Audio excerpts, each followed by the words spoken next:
Thank you guys for all being here. And we have a lot of coaches talking today. You just heard from Coach Entz, and then you'll hear from the basketball coaches as well as they head into their weekend. And so see Coach Richmond in the back. So good luck to you and your squad this weekend. I know we'll be cheering for you after our games for sure. Getting started with our season is obviously on Friday, and none better than to be able to play an in-state rival who we've in the past has had a successful program, and as we look to continue to build ours is definitely something that to start us off we're looking forward to as a really good challenge for us. You know, the season in and of itself is not ideal, and it hasn't been, but our team and our kids have done a great job as far as their preparation, their dedication, and commitment, looking forward to those opportunities that they're going to get to step back on the court again. And so I know, kind of speaking for the team and all of our kids, is they're excited for Friday, and as are we, to be able to play again. We have a lot of returners coming back who played in significant roles, and you're going to see that a lot this weekend. We've been able to, in additions with some transfers and our incoming freshmen, we've been able to add a lot of depth to our offense and our defense in the backcourt as well, which is something that over the last couple of years we know and knew that we needed to enhance and make better, and that's all about bringing in the right kids.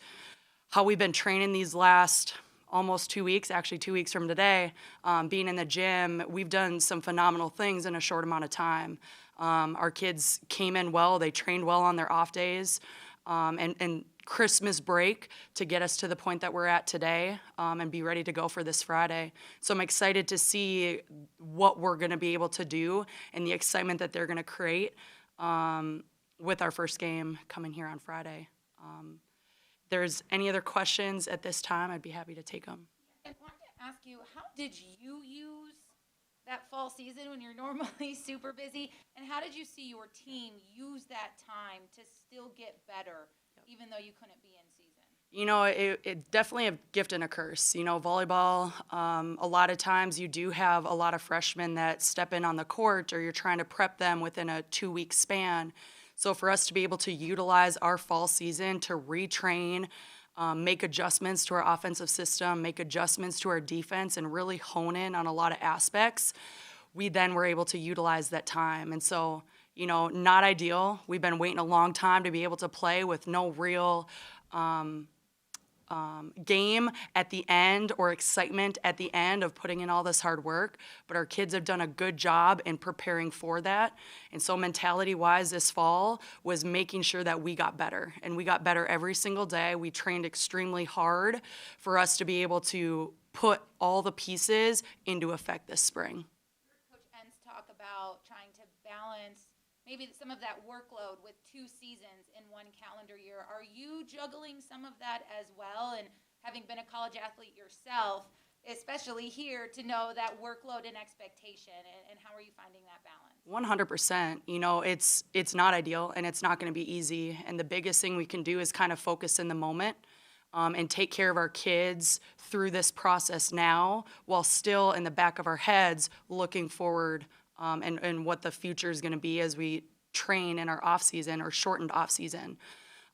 It's important that we utilize all of our players when able. And I know I talked about the depth that we're now going to have, which is going to be really important as we head into back-to-back days, which our conference hasn't done in a long time. We do in non-conference play, but not in conference. And so making sure that we're aware of where our kids' bodies are at, how many jumps they're taking, and just their overall load that they're putting on themselves is going to be really important.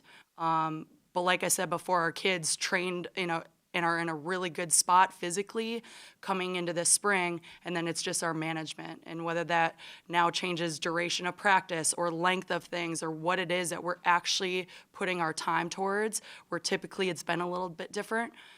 It's just kind of been our conversations with our kids. How do you think it gets to open up against UND and state rival? You know, it's exciting. I think just getting back on the court is probably the biggest component that we're just happy to be able to do. But it being UND, you know, it's always a good time, not just for the programs to be able to compete against each other, but also for our fans. And we talk a lot about our fan support and the culture that they create in our facility. And I don't know it's going to be limited this spring, but I do feel that there's still going to be a lot of excitement from our supporters, from our fans that are going to build this game up in a way that is typically done, whether that is non-conference play or during conference. What do you think your emotions will be like Friday? The fact that you're just back playing. Gosh, I don't even know.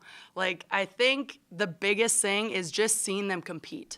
You know, I get to see it in practice every single day, and we've been training through play quite a bit in a short amount of time to get them prepared. And the things I'm seeing out of them on both sides of the net is continuing to raise our standard. And I'm excited to finally be able for everybody else to see that too.